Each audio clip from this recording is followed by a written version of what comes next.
Lay. Sir. Yeah. Kane is in the building, nigga. Alright, already the show goes on all night. Till the morning we dream so long. Anybody ever wonder when they would see the sun? Just remember when you come to the show, it goes on. Alright, already the show goes on all night. Till the morning we dream so long. Anybody ever wonder when they would see the sun? Just remember when you come to the show, it goes on. Have you ever had the feeling that you was being had? Don't that shit that make you mad? They treat you like a slave, put chains all on your soul and put whips up on your back. They be lying through their teeth. Welcome, guys, to another episode of who am I kidding? It's not another episode of the Right Way podcast. We have a special edition. This is the TWSN, our first ever TWSN debate style tournament. We have a jam-packed show, got a lot of great matchups going on. Got my main man, Chris, in the building. What's going on, Chris? You ready for tonight? I'm ready for now. I'm excited to see some of these debates. We got some good matchups planned. Me too, man. First and foremost, guys, make sure you guys subscribe to our YouTube channel, like the ticker says below. Make sure you guys go download the TWSN mobile app. Yeah, we have a mobile app that you guys can definitely download where you can get all our great content from articles, videos, breakdown, so much more, guys. That being said, going to go over the specifics of the tournament really quickly, guys. So each analyst here at TWSN will have a minute and 45 seconds to give their take, state their case. Afterwards, there will be a 2-minute back and forth, after which a winner will be crowned, and that person will advance to the next round. With that being said, guys, like I said, we have a jam-packed show. We're going to start off with the first debate of the evening. Mr. Tom Sipe versus Mr. Thomas Stapleton. Chris, can you get him in here, please? How's it going, Stapleton? It's going well. How you guys doing? Good. How's it going, Tom? I'm excited to be on here. So you guys obviously know the terms. You guys obviously know how you guys heard. We're in the back office. You obviously heard the rules of the debate. Minute 45 second each to speak. While that other person's speaking, make sure you guys are being respectful. And you will have the opportunity to go back and forth and have that going. With that being said, I know Chris is going to ask the first question. And Thomas, we're going to let you be the first person to kick this one off tonight. But Chris, the floor is yours. Thomas, about last offseason, headlines were made when Kevin Durant and Kyrie Irving signed with the Brooklyn Nets. And now, due to injuries, they didn't play together all last year. But this year is going to be the first year all together. Do you think this duo is going to work? If so, why that? If you think it's going to fail, why is this duo going to fail? To be quite honest with you, I think the Brooklyn Nets are going to succeed this season. Let's look at this. Kevin Durant is an NBA superstar. That's the reality. Kevin Durant is an NBA superstar. And some people are concerned about the injury. It's a valid concern. Here's what I'm going to say to that. Sports medicine is at its peak right now. Guys are recovering from ACL injuries. Look at a guy like Kristaps Porzingis, 7'3". 30 years ago, this never would have happened. And he came back from an ACL injury just fine. An Achilles injury is worse. But remember Dominique Wilkins came back and was just as dominant as he was before. An Achilles injury is not impossible to come back from. And I believe that Kevin Durant can come back and still be a superstar in this league. Then to pair alongside Kevin Durant, you've got Kyrie Irving. Now look, what happened in Boston, Kyrie Irving was the scapegoat. The reality is, looking at this guy on the court, he's an offensive phenomenon. He can score from anywhere. He can shoot. He's efficient. He passes. He does everything on the offensive end. He's one of the most skilled point guards I've ever watched. And then on top of that, it's not just a two-man team. You've got Karis LeVert, who averaged 19 points per game, 4 assists per game, good three-point shooter. Spencer Dinwiddie, who just came off season averaging 21 and 7. Jared Allen, who's an elite rim protector. Landry Shamet, who's an elite shooter. Joe Harris, a 15 points per game sharpshooter. Taurean Prince, a guy who averaged 12 and 6. Bruce Brown, a great defender. DeAndre Jordan, a great rebounder and rim protector. It goes on and on. And then you've got a good coaching staff with Steve Nash, Ime Udoka, Mike D'Antoni. This team has coaching. They've got star power. They've got depth. How are they going to fail? They have everything it takes to be one of the best teams. Thanks, Tom. Appreciate that. Tom, are you ready? Absolutely. Same question. All right, so Yeah, so I'll start off with I don't think they're going to be successful. And here's why. 3 question marks. Thomas, you made a fantastic point when you talk about Kevin Durant, Dominique Wilkins. He came back and was fine after the Achilles injury. You can't name one other single person in the NBA who's come back from the injury and performed as well as they did. Kobe Bryant was horrendous his last 3 years after the Achilles tear. DeMarcus Cousins has been a below average role player since the injury. So the question marks around Kevin Durant are just too much to really overcome. Secondly, we talk about culture, right? That's such an important thing in the NBA nowadays. Kevin Durant and Kyrie Irving came to Brooklyn because of the culture. And who was the head coach? Kenny Atkinson, which they then took over and they got Atkinson fired. It's a completely different culture with a rookie head coach. Steve Nash is, we don't know. There's so many question marks when it comes to Steve Nash, a rookie head coach with 2 big names and big personalities and Kevin Durant and Kyrie Irving. It's just too much. Then let's talk about the depth. Kyrie Irving has been, there have been so many injuries with him throughout the last few years. Kevin Durant, of course, his injury. And then there's just not too much depth. And what depth there is no defensive upside besides Jared Allen and DeAndre Jordan, who really has taken a downfall on the defensive end the last few years. So in terms of the 3 main things for me is the defense, there's just not going to be too much of it. The main question marks around Kevin Durant and the rookie head coach. Is there going to be that leadership? Is there going to be that culture that there was in Brooklyn 2 seasons ago? That's all I got there. Okay. You guys will have your 2 minutes to go back and forth. Obviously, Tom just went, so it's a lot of Toms right now. I'm going to give you an opportunity to respond to him and kind of rebuttal and speak your piece. So go ahead, Tom. Lack of depth? I don't know where you got that from, but there is no way you can say this team has a lack of depth with Karis LeVert, Spencer Dinwiddie, Jarrett Allen, Landry Shamet, Joe Harris, Taurean Prince, Bruce Brown, DeAndre Jordan, Jeff Green. All of those guys can contribute. That's 9 other guys, not even including Kevin Durant and Kyrie Irving, 2 of the best players in the world. How do they have a lack of depth? It's a lack of depth past that starting 5. The starting 5 is great. I mean, if you're playing NBA 2K, it's a fantastic team to use. But the problem is injuries, which again we've seen with Kyrie, and obviously there's so many question marks around Kevin Durant, and the culture. Culture is such a big thing that I harp on so much, and that we've seen what Kyrie has done in Boston in his first year in Brooklyn, pushing out Atkinson. And really just everything as a whole, even looking at Atkinson, Durant and Kyrie, they want DeAndre Jordan to start, but Jared Allen continues starting because he's a better basketball player. That's the better basketball move. But they want their personalities, they want their guys starting. So that's why they want their guys.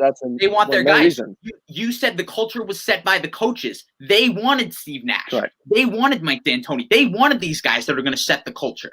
So how is the culture a problem if they are getting guys that can lead, that they want? That, because that's what really matters. Kyrie Irving and Kevin Durant get guys that they want. So I don't understand how the culture is not going to be good. Let me butt in here for a second. Okay, I want to ask Thomas a question. Yes. Do you think Katie and Kyrie are going to be a good fit together? Because this happens where you have teams bringing the best available players, but they don't play well together. Look what happened in Boston with Kyrie. Kyrie Irving wasn't a fit with Jason Tatum, with Gordon Hayward. It didn't work. Is this duo going to work? Are they going to be able to give a little so each of them can succeed? Absolutely. One thing that I really want to bring up is that Kyrie Irving isn't some ball dominant guy that can't play off the ball. In his last season at Boston, 64% of his threes were assisted on. He can play. Oh, is that it? Go ahead. Okay, he can play off of the ball. And unlike Jason Tatum and Jaylen Brown, Kevin Durant is clearly better than Kyrie Irving. Jason Tatum and Jaylen Brown were worse than Kyrie Irving, but thought they were better. That's why it didn't work. Kyrie understands his role as the second option, and that's the difference. That's why I think they will work. Tom? That's before his injury, though, about talking about Kevin Durant. I want to jump back to one thing you just said. You mentioned Steve Nash and Mike D'Antoni. Yes. How do we know that Steve Nash is going to have that leadership type qualities that are going to be able to fuel this roster? You talk about Mike D'Antoni. Look what happened in Houston. Why would they want him? Why would Kevin Durant want Steve Nash if he wasn't going to lead the team? They're not idiots. They want to win a championship. Why would they want a guy that's not going to lead them? They want a guy who they know who's a fantastic basketball mind. No one's denying that Steve Nash is a fantastic basketball mind. He has no coaching experience. The team is more than Kevin Durant and Kyrie Irving. The team is more than the two of those players. Because again, we talk about the injuries, talk about both players' injuries. So the team is much more than. We're talking about the Brooklyn Nets as a whole, not just Kevin Durant and Kyrie Irving. And again, you talk about Mike D'Antoni too. That brings in my defense part of it. Mike D'Antoni is a fantastic offensive coach, but there's just no defense. I disagree. Besides Darren Allen and DeAndre Jordan, why? Mike D'Antoni has never had a good team, a good defensive team. Excuse me. Whether it was New York or Houston, anywhere. When has he ever shown defensive not promise? the coach of the team, and then said Mike D'Antoni led teams are not good defensively. He's not the head coach. Okay. Well, yes, I understand that, but no, I know we mentioned his name. That then, I was talking about Nash as well, in terms of leadership and culture. In terms of that, just looking at their roster defensively, they're not any super team defensively, but Kevin Durant is a very solid rim protector at 6 foot. Before his injury. Karis LeVert is a solid defender. Jarrett Allen's a good rim protector. Taurean Prince is a versatile defender. Bruce Brown is scrappy on that end. DeAndre Jordan's a good rim protector. And Jeff Green's a solid defender. Again, no super defensively, but they're not a slouch by any means. All right, we're going to call it there. Unless Tom, do you have any final rebuttal? No. Good. We're going to call it there. Malik and I converse, and we're going to go Thomas for round 1. Yeah, I just think that Thomas, obviously, he provided more facts in terms of, why the Brooklyn Nets decided to go with a guy as the head coach. In terms of, I certainly understand the points you were making, Tom, where you were saying the what ifs. We don't know if Steve Nash is going to work out, right? But sure. I think a lot of people said the same thing about Steve Kerr, so to speak. So I want to thank you for participating. Obviously, Tom, it was a good battle. You both came prepared, so we're gonna go with Thomas's first. Thomas, Absolutely. fantastic job. You destroyed me. So I didn't. You better win the whole thing. You better win the whole thing now. I will. Don't worry. All right. Thanks, guys. Thanks, guys. Thank you. We got to get Thomas off this now. I got him. There we go. Okay. What a way to kick this thing off. I'm ready to dig into a little bit of NFL action. What about you? I'm ready to go. What we got up next? Okay. Let's go with Will Loughlin and Daniel Alameda. How's that sound? Let me bring him in right now. Yeah, let's bring him in. How's it going, Will? I'm doing great, man. I haven't been this excited for a show in quite some time. So Absolutely. I'm ready to go. Absolutely. How about you, Daniel? Excited as always, man. Excited to talk some Pittsburgh Steelers. Absolutely. As you guys both know, got a minute and 45 seconds to both make your argument, state your case. Please do not interrupt. Then we'll have a 2-minute back and forth afterwards. Chris, ask the question, and we're going to go with we're going to let Daniel go first. All right, so you're starting first. Is Big Ben a top 10 QB? Why do you think this? Why do you think he's not? Give us some facts to back up this argument. Big Ben is not a top 10 QB. Listen, Will, I know what you're going to do. You're going to pull out all the stats. You're going to look at touchdowns. You're going to look at interceptions. But let's just put the stats aside and let's have a conversation. When we're discussing top 10 quarterbacks, this means elite. This means the cream of the crop. This means the best guys in the league. This means the guys who are able to uplift the talent around them and not just be a game manager, not just be a guy who does what is asked. Jimmy G last year, he put up great stats, but is he elite? No. Kirk Cousins has put up great stats his entire career, but is he elite? No. Jameis Winston, the dog I like, he puts up great stats, but is he elite? No. Big Ben's games, they're filled with a lot of good, but they're also filled with a lot of bad. Last week against the Jaguars, he threw a dime to Chase Claypool, but then he threw a sidearm interception in the red zone. It was like he was trying to make some Patrick Mahomes type throw. So, Will, here's the easiest way to break this down, without your Steelers bias, obviously. Is Big Ben the biggest reason the Steelers are winning games, or is it their defense? I'm not saying Big Ben is a terrible quarterback, but I'm not saying he's elite. He's a guy who does what is asked. He's a guy who, when his defense turns the ball over, because they have the number one defense in the league, when his defense gives him the ball with a lead, he does what's asked. He has talented receivers. He has a a doable running game, but that does not mean Big Ben is elite. He is getting carried by the number 1 defense in the league, and he is not a top 10 quarterback. Let me get in for a second. Well, where's Big Ben? Is he top 15, top 20 for you? Where is he? He's right on the cusp. He's between 15 and 10. 15 and 10. Okay. Will, are you ready? Okay. What's yours? Yeah, so Big Ben is at age 38 absolutely still a top 10 quarterback. He is absolutely getting the job done. And he is the biggest reason that the Pittsburgh Steelers are undefeated versus 500, which they were last year, 10-0 versus 8-8. And, you say, let's have a conversation. Stats don't matter. I disagree. Facts and stats are facts. So let's look at those stats. Completion percentage, that's a pretty flawed stat. So let's go a little deeper.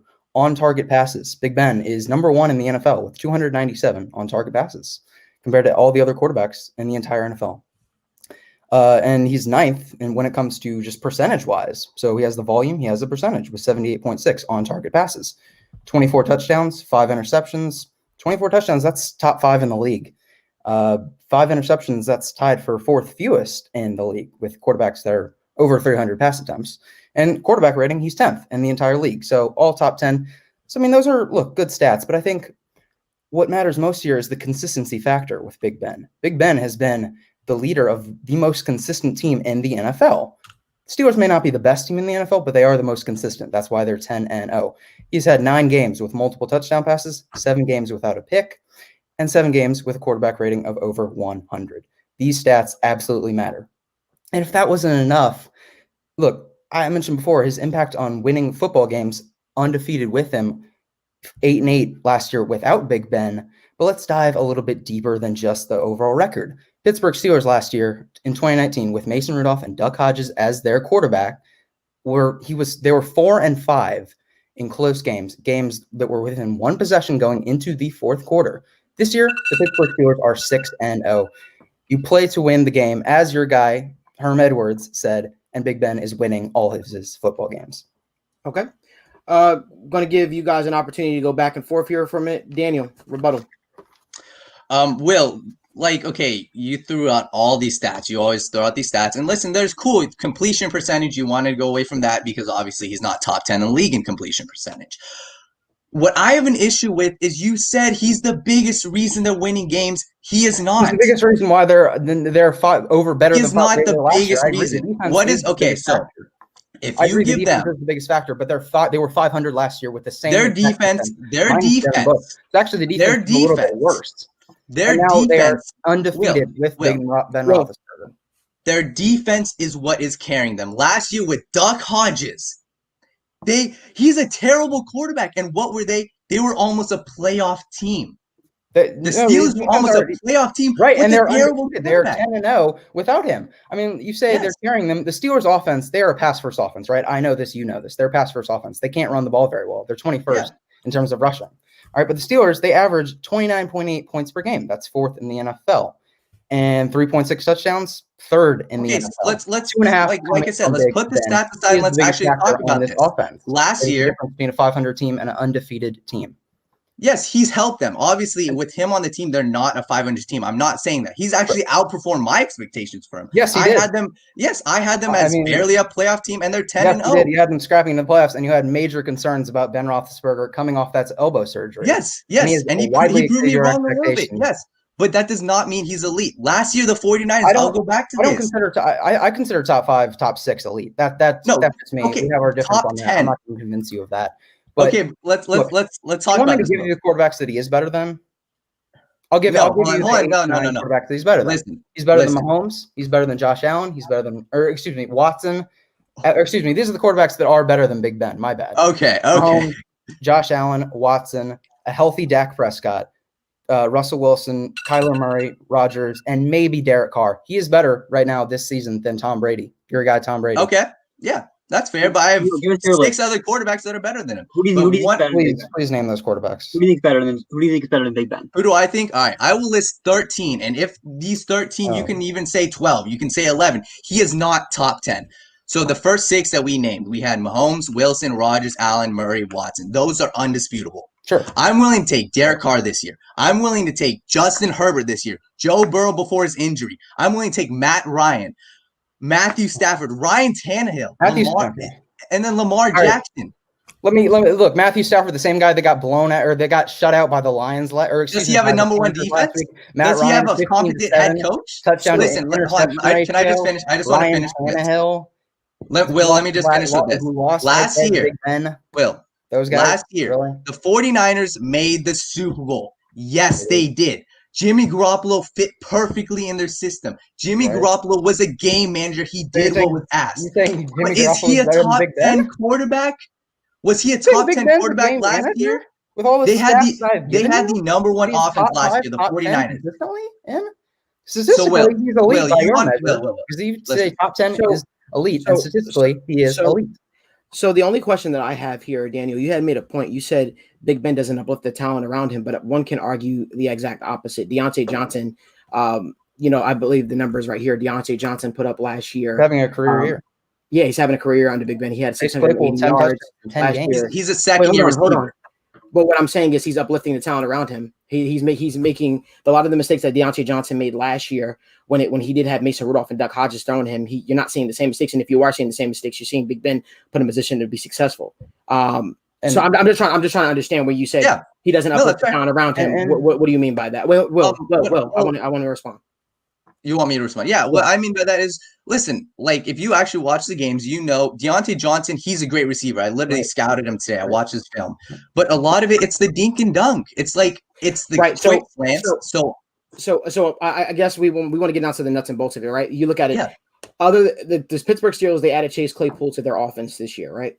The only, I think that they lost their starting right tackle, I believe, for the season to a torn ACL. Yeah, exactly. I'm just trying to figure out what exactly you meant when you said, like, what do you think the Pittsburgh Steelers would still be where they are right now if Big Ben, wasn't the starting quarterback of the Pittsburgh Steelers? Do you think that they're performing this efficiently on offense? Well, none of the top 15 teams would. Like with the top 15 quarterbacks, they'd obviously take a step back. No, from an efficient standpoint, I'm asking from an efficiency standpoint. If I put any of the quarterbacks that I named, Herbert, Burrow, Carr, Ryan, Stafford, Tannehill, if I put them in, they're just as good. Chargers have blown the most leads of any team in the NFL. Okay, but listen, that's a situation. That's a situation. And Malik, you can't tell me Anthony Lynn is just as good of a head coach as Mike Tomlin. But we have to judge these we can't just be like, oh, he's a rookie. We have to give Justin Herbert a pass. No, Justin Herbert's been playing amazing. So I think we should judge Justin Herbert. He has been equally. And Big Ben has been doing what is 38 years old. We give rookie quarterbacks a pass, but we should also be giving a lot of credit to quarterbacks that are old. Claypool, Ebron, Deontay Johnson. I think those four can go up. They're top 10 in the league. Top 10 receiving core. Oh, okay. Receiving core. They're legit. Great. But Big Ben has played a huge factor. Deontay Johnson is consistent now. Juju Smith-Schuster can look like a number one receiver only because of Big Ben. He is not a talent. He does not have the talent to be a number one receiver. All right, Daniel, final point. Yeah. Okay, look, my final point is Big Ben is 38. He's coming off his major injury, and he's exceeded my expectations as a Steelers fan. He's exceeded your expectations, both individually. He ranks statistically an elite quarterback by your measure, and he has absolutely lifted his team up based on the fact that they are undefeated. And last year, they were a 500 football team. All I'm going to say is this team, if you put any of those 13 quarterbacks that I named, they are just as good of a team. Big Ben is doing what is asked, but nothing more. He is not an elite quarterback, and he is not a top 10 quarterback. Their defense is carrying them, and Big Ben is doing what is asked. That's all I'm going to say. So Malik and I talked, and we're going to give this one to Will. Get a little bit more stats behind his argument. And also, I think it is important. Big Ben is having a much better year than he's had in year past. This is a much improved year for him. Maybe he can go top 10, but I think this isn't the Big Ben in years past that has thrown 16, 20 interceptions that just chucks it up. This is definitely a different Big Ben. Maybe it is a system, but this is a different Big Ben that we're seeing. That's fair. Will, go out and beat Pranav or Aiden. Go out and beat them. Good stuff. Dan. Thank you, guys. Thanks, guys. All right. So let's shake it up here a bit. Let's surprise everyone. Let's go with Sean and our guy our guy Jake Circus, the Cali kid. You can get him in here. All right. What's going on, Jake? What's going on, Sean? I'm just living life, man. Ready to go. Oh, yeah, ready to go. Okay. All right. So we're gonna have Sean go first, and first you want to ask the question? Yeah. So what we have for you guys? Right now, Jets 0-10. Looks like they have the number 1 pick pretty much guaranteed, locked up in the bag. Going into this draft, looks like Trevor Lawrence is the number 1 overall pick. It's been consensus for a while now. Do you think he is do you think he wants to go there? Is that a desirable location for Trevor Lawrence? Why, if you think that, what do the Jets have that are going to help and make Trevor Lawrence want to go there? If not, what is there that's going to make him stay in school and go here at Clemson? I'm going first, correct, Malik, you said? Yep. Yes. Okay, so we all know the Jets want Trevor Lawrence. The question here is, does Trevor Lawrence want the Jets? Is the love mutual? And the love is not mutual by any means possible. Yes, I know Trevor Lawrence would look nice and green. I'm a New Jersey guy. I would love to be able to drive up 45 minutes on a Sunday and go watch him. But the reality is, if I'm Trevor Lawrence, I'm getting the hell away from the New York Jets. Here is the issue. This is a toxic organizational culture. Jamal Adams literally said 4 days ago he had depression in New York and was disrespected by GM Joe Douglas. He said, I went to them. I wanted to have a contract extension. After they had said they were going to extend him, and then they spread rumors throughout the locker room that he was a bad teammate, that they talked bad about him. In fact, this got so bad that he went to the New York media and publicly was like, this is not true. This was all things I was talking about all summer. I'm sorry, this is not what you want. You have Joe Douglas, who's an inexperienced GM, and yes, we talk about their draft capital. He's not a good drafter. He's not sure. On paper, we said he's a good drafter this year, but Mekhi Becton been hurt, and you can't have somebody protecting who's not healthy. And then he led the Eagles draft for the past 3 years, 2017 and 19. Look where that got them now. Took Derek Barnett in the first and not pan out. Andre Dillard, we don't see yet. Cannot draft in the middle rounds. In fact, the reason they had to go trade for Darius Slay is because this man can identify a corner in the middle rounds. In the 4th round, instead of taking Marlon Mack, Jamal Williams, Wayne Gallman in 2018, all good running backs, he chose Donnell Pumphrey, who did not play a single NFL game. And not to mention, he has not shown an ability to build an offensive line. Mekhi Becton, injury prone already, fluctuating weight issues in college. He handed out 3rd round picks like they were freaking, or 3rd round 3-year contracts like they were candy, and not one of them has looked good. In fact, the Jets are 26th in sacks per game allowed. This is something Trevor Lawrence should avoid. The difference between, all right, I'll stop. Jake. Oh, you're on mute. Jake, you're on mute. You're on mute. My bad. Sean, you make very, very intriguing points about the history of the New York Jets. And the fact of the matter is that, yeah, they're a trash organization, which is exactly why they have the number 1 overall pick. And I said this on the podcast a few weeks ago. Great quarterbacks go to bad teams. Not everybody is the Buffalo Bills. Not everybody is the Kansas City Chiefs who can just trade up with an already good offensive line, a young defense, a great head coach, and draft their franchise quarterback like what the Bills did for Allen and what the Chiefs did with Mahomes. But the New York Jets are as desirable as a number 1 overall pick can get. Now they're going to go probably 0-16, maybe 1-15, maybe 2-14.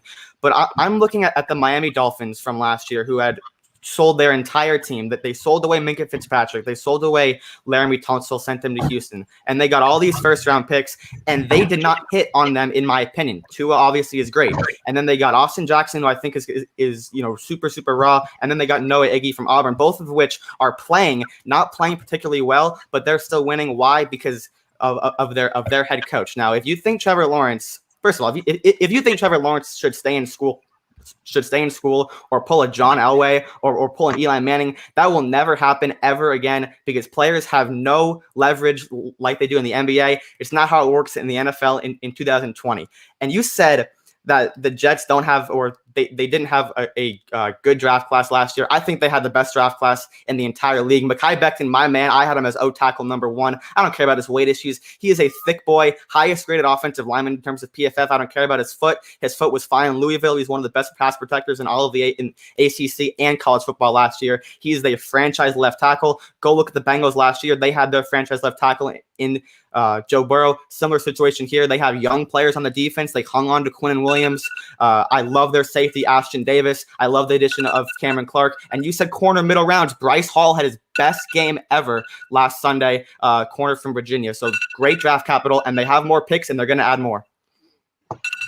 Malik, can I start? So this will be the 2-minute. Can I send Sean a question first? Sure. Yes. Absolutely.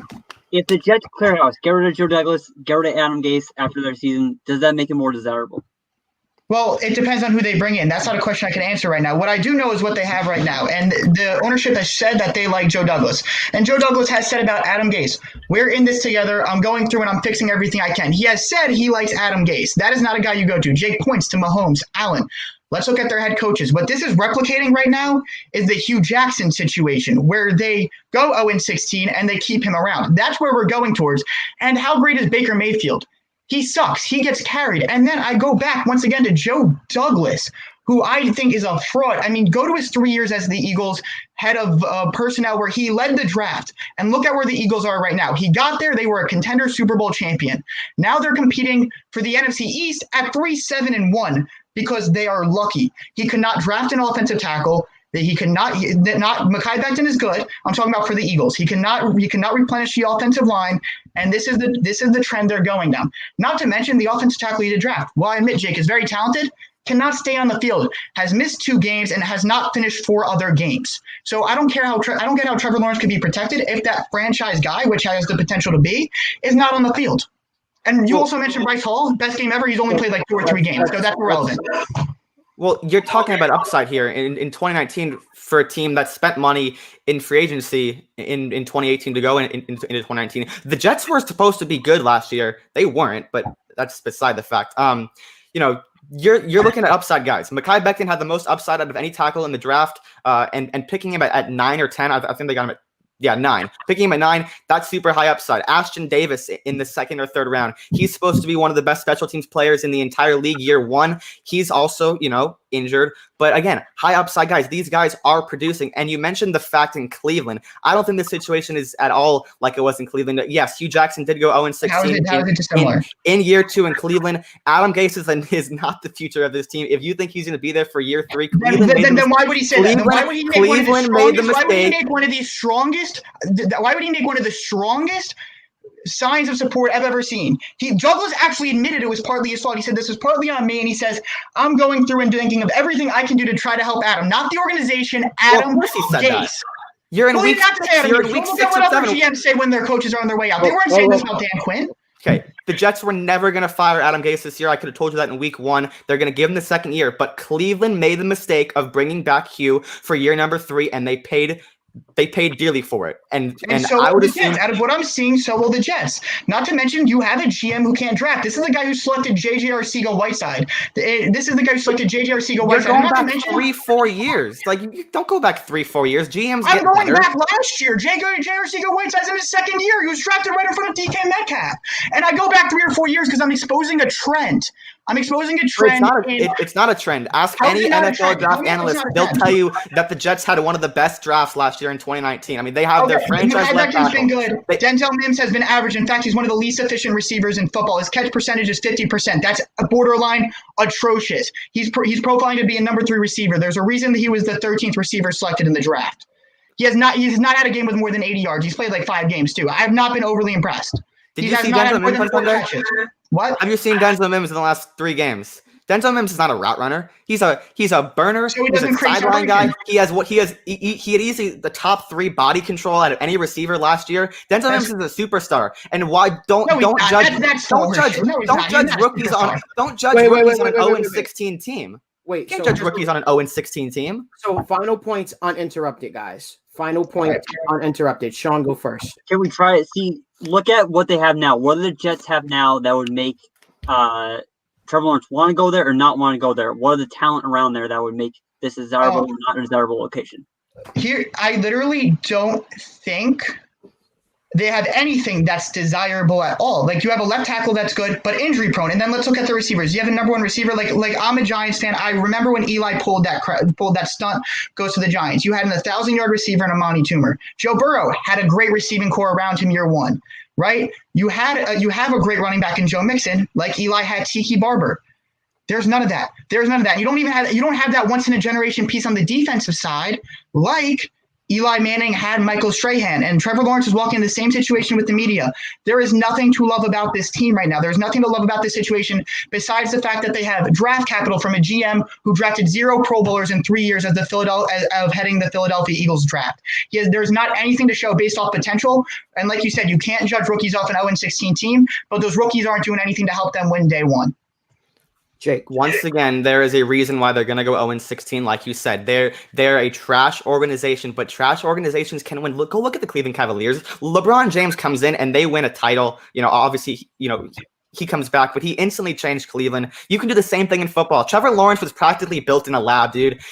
He came in as a freshman at Clemson, won instantly, changed everything there. And I know Clemson was always great, but he changed everything there. He's a winner. He's won everywhere he's been. If you don't think he's going to win in the NFL, I simply don't know what to tell you. But the Jets, they absolutely fleeced Seattle. Like, oh my God, trading Jamal Adams, getting 2 first-round picks, neither of which are going to go to Trevor Lawrence. I mean, 2 second round, multiple third rounds over the next couple of years. I have faith in Joe Douglas. They have faith in Joe Douglas. Adam Gase is not going to be the head coach. They're going to hire someone in a better offensive mind who Trevor Lawrence probably has at least somewhat of a connection to and will want to play for. Trevor Lawrence is going to want to come. Like, everyone talked about Sam Darnold, how he wanted to go to Cleveland and be that guy. They went a different direction, but Sam Darnold wanted to be that guy, and Trevor Lawrence is miles ahead of where Sam Darnold was as a prospect. At the same age, they're currently both 20 years old. Darnold came in the league as a 20-year-old as well. He's going to want to come to New York. He's going to want to change everything there, because if he wins in 20 plus years, he's going to see a statue outside of MetLife Stadium. All right, so Malik and I have a winner. We are going with Jake for this debate. We think he stuck more on topic and we think kind of Sean, you went into sometimes a little more hypotheticals about the Jets as a whole, other than what they have that would make Trevor Lawrence, want to be there or not want to be there. Okay, Jake, you had a great point. I honestly agree with pretty much everything you said. Good debate, man. I hope you go win the same. Yep, likewise. Great debate, guys. Good debate. Thank you. All right, so we're gonna close this thing out with the final debate. We've got Pranav versus Aiden, and whoa. Fireworks are about to set off in here. What's going on, Pranav? What's up? What's going on, Aiden? What's up? So, you guys obviously know the rules. 1:45 seconds each. State your opinion. Then we obviously have a 2-minute back and forth. I'm going to get the timer set up. Chris, you're going to ask the question, and we're going to let Pranav start this one off. So the Boston Celtics have been in the news because Gordon Hayward opted out. They have some guys leaving and not much coming back in. Are the Boston Celtics championship contenders in the East, or are they going to fail? The Boston Celtics are not championship contenders in the East. So Danny Ainge all offseason, he had an opportunity to flip Gordon Hayward for additional pieces and get TJ Warren and Doug McDermott from the Indiana Pacers. However, he got greedy. He wanted more. He wanted Miles Turner involved in the trade package as well, which is warranted because the Celtics don't have any depth in terms of their rim protection. So he wanted to get more than he can actually afford. However, that backfired on him, and Gordon Hayward left to Charlotte, and they got absolutely nothing back. However, they did draft Aaron Nesmith, but he's not going to make an immediate impact like Gordon Hayward did in his rookie season. He's not going to be a 17-point per game scorer off the bench. You just can't expect that, especially off a catch-and-shoot guy. He's a neutral defender at best. Gordon Hayward, contrary to what Celtics fans want to believe, is a good player. He's one of their better playmakers on the team. He brings the bench scoring, especially in the playoffs. They really missed his bench scoring when he was out with injury. They had to rely on Marcus Smart's hot streaks, Robert Williams scoring in the paint. I mean, that's just not something you can rely on. One game, Marcus Smart can have a true shooting percentage over 70, but then the next he could be below 40. It's that bad with Marcus Smart. You can't rely on a streaky shooting, and the loss of Gordon Hayward is going to be big for their offense. And in terms of their rim protection, they did not improve it whatsoever. That's the biggest flaw with their team. They're going to be facing bigs like Bam Adebayo, Anthony Davis, Giannis Antetokounmpo. In the playoffs, in the Miami Heat's competition, the Boston Celtics gave up the most points in the paint. They gave up 43 points in the paint per game. And they also gave up the most second chance points a game, 13 points on second chance points. And each big, Joel Embiid, Bam Adebayo, Serge Ibaka, OG Anunoby, their efficiency and production improved when they faced the Boston Celtics. Let me ask a quick follow-up to Pranav. Do you think Tristan Thompson's he's just not gonna provide anything there, or do you think it's an actual big upgrade for them? It's not an upgrade at all. I think Daniel Tice is a better player than Tristan Thompson, and he'll still remain in the starting lineup. Aiden, the floor is yours. Yep. So you started off with how Tristan Thompson wasn't an upgrade at all, Pranav, and I totally disagree. Is he a huge upgrade? Does he solve our problems? No. But you said right now, what is our biggest issue? Rim protecting. Tristan Thompson, he's not an elite rim protector, but he's better than Daniel Tice. He has more length, and he's certainly more disciplined. Here's just a stat for you. Tristan Thompson averaged 2.2 fouls per game on 30 minutes a night last season, and Tice averaged 3.4 fouls a game in only 24 minutes. He's far more disciplined. He's lengthier. Listen, he doesn't solve our issues, but he has improved over these last 2 years. Went from 66% field goal allowed at the rim to 56% last season. He's improving. And we also look at the young guys are going to continue to mature and develop. Tatum and Brown have taken big strides each season, and they're still at that young stage where they're going to continue to do that. We also look at guys like Grant Williams, Robert Williams, Romeo Langford. Those guys are going to take steps too and hopefully contribute off the bench. And I'm also going to touch up on Kemba Walker here. He was hurt last season. Towards when we went to the bubble, he got hurt during the All-Star break around that time. And I just want to tell you his stats pre-All-Star break. 32 minutes per game, 22 points per game, 43% from the field, 39% from three, 17 field goal attempts, 5 assists per game, 2 turnovers, 4 rebounds. Those are all-star stats right there. And I know that in the playoffs he didn't perform, but a lot of that had to do with that knee injury. It was constantly nagging him, and that's why his minutes and all of his stats went down. And I'm sure we're going to end up going back and forth on Gordon Hayward, but that was your biggest point. I think the Celtics team is better this season. We also have to look at my time's up. All right, guys. Now we're gonna have the 2-minute where you guys go back and forth. Pranav, the floor is yours. So you mentioned Kemba Walker in his pre-All-Star game stats. Well, his injuries are a big issue. We can't rely on Kemba Walker constantly staying healthy because he, quite frankly, can't. And his production has gone down since he came from Charlotte, and his impact has also gone down. And you talk about guys like Tatum and Brown taking that next step. Well, they're going to get better, but how can you rely on that when Jason Tatum, in the playoffs, when it mattered most, scored absolutely 0 points in the first half in a game against Miami, a must-win game, and then he came out in the second half, scored 28 points, but it was too little too late, and the Miami Heat took that game. Next, sure, that's one half.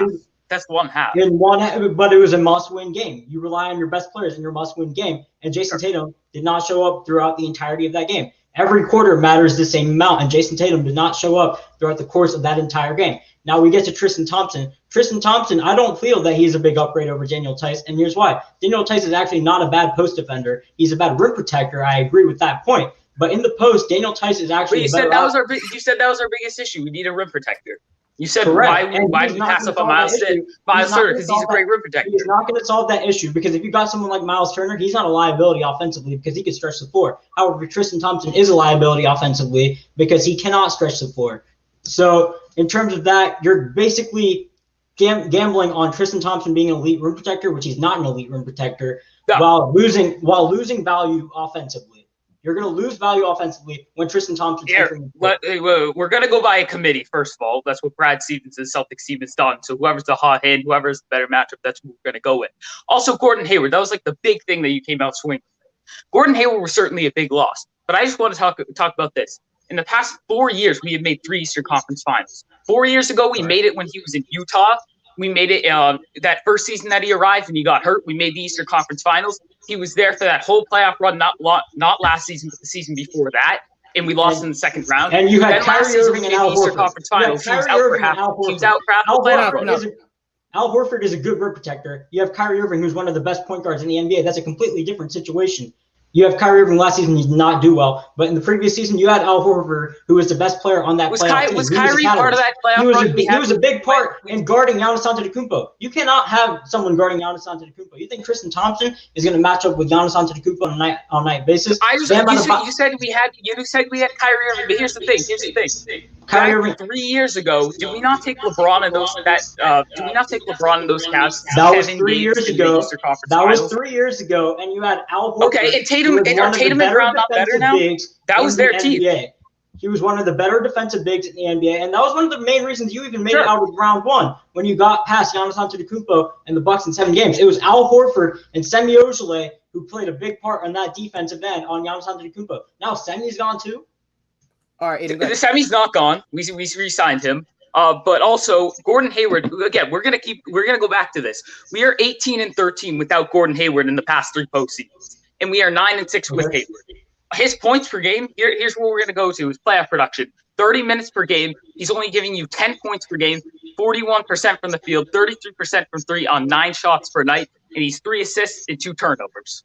And that's his playoff production right there. And he's missed about 66%. You cannot rely. Marcus Smart. I've mentioned that multiple times. Marcus Smart is inconsistent. At least Gordon Hayward for 10 points gives you an elevated boost. I remember multiple playoff games with the Celtics where they lost by narrow margins. If you had Gordon Hayward providing his playmaking impact and a scoring impact, that could elevate you. No. We've actually. I will just say this right now. Jeff Teague is a better playmaker than Gordon Hayward. You just acquired Jeff Teague. Okay, but he does not provide the same scoring value. He does not provide the same scoring value. Okay, that's fine. Yeah, I said Gordon Hayward was a loss, but you have to also look at this.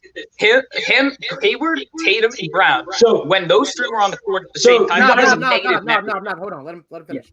Go ahead. We had a negative net rating when those 3 were on the court together.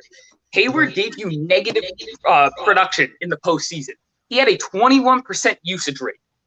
He was not a good fit with the Celtics team, and Brad Stevens kept trying to force him into the lineup. He was unhappy here. Right. And the last time he was unhappy, he was causing friction.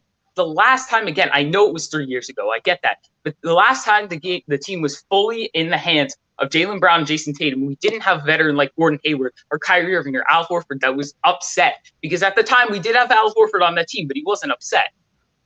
We take LeBron and the Cavs to 7 games because the key for this team and the team composition was much different. The team composition was much different. You had an anchoring big. So think about who are our core guys. Sure, we lost Al Horford. I'll give you that, but think about who carried that playoff run. Tatum and Brown. Let me get in for a second. Al Horford's defensive prowess. I could argue that. No, so Horford was the core guy in that. Correct. Guys, Horford's been gone for it was, yes. a year now.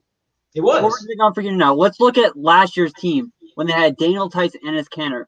Is Tristan Thompson above those guys better as a rim protector? Is he better offensively? Because we know Al Horford's been gone. We know he's not there anymore. But upgrade, is that a big upgrade for them when you had Daniel Tice and Enes Kanter? He's a better rim protector, but he's not better offensively. I'll give you that. And that's why the Celtics, like they did last season, they're going to roll. It's going to be situational. You're going to lose value offensively when you bring Tristan Thompson in, so you're not really. Well, I just want to say this. How has it changed from last season when we brought Enes Kanter on the court? You're losing value defensively. Is that not true? Like, this is how the Celtics have rolled. This is how we rolled last season when we made the Eastern Conference. You just brought up last season. How does it not change? Well, last season, you even picked the Toronto Raptors to win. You guys regressed. If you're keeping the same lineup from last year and everyone else is running it back as well, what do you think is going to push you forward with Kemba's declining? But hold up. Our team is better this year. It may not be significant. Is it really? Yeah, we are. Yes, we are. Okay, first of all, Brad Wanamaker, he's out. We get Jeff Teague and Peyton Pritchard, both are big upgrades. We add Aaron Nesmith. Again, the loss of Gordon Hayward, that's our biggest loss. I can live with that. I ran down why it's not as big of a loss as a lot of people are harping up. And the addition of Tristan Thompson, whether you like it or not, does help this team. We run situational. If we need a rim protector, now we have at least a serviceable one in Tristan Thompson. This is how the Celtics have rolled. If you need an offensive big, you throw in his Kanter out there. Now, if you need a rim protector, you at least have somebody that's serviceable in Tristan Thompson. And that was the first thing you came out saying was, well, they need a rim protector. Is Tristan Thompson a Rudy Gobert or Mitchell Robinson? No, but he's at least serviceable. And he can't. He's not a good player. Final point. Oh, final point. Yeah. So, all in all, I don't think the Celtics can be championship contenders. They're basically running it back with the same team composition as last year, and that wasn't good enough when you're going up against the elite bigs in the Eastern Conference. Tristan Thompson, he's a serviceable rim protector, but when you're going against the cream of the crop, he's not going to get it done. Aiden? I still think you can make it without an elite center because every team has a flaw. We look at the Nuggets last season. They made the Western Conference Finals, and who was their rim protector? Nikola Jokic isn't protecting the rim. And you keep saying that this is how the Celtics rolled last season with this center approach. Every team has a weakness, And if the Celtics' biggest weakness is that they have to run a center by committee, I'm fine with that because we did that last season. And how are we not a contender? I'm going to say this right now. This team got better than it was last season. If not, it stayed the same. And we made the Eastern Conference Finals and took the Heat to 6 games. But is that holding the Larry O'Brien trophy? Is that holding the Larry O'Brien trophy? No, it isn't. But is that not a contender? Is that not a contender? Nuggets didn't hold that trophy. A team that went to the Eastern Conference Finals 3 of the past 4 years.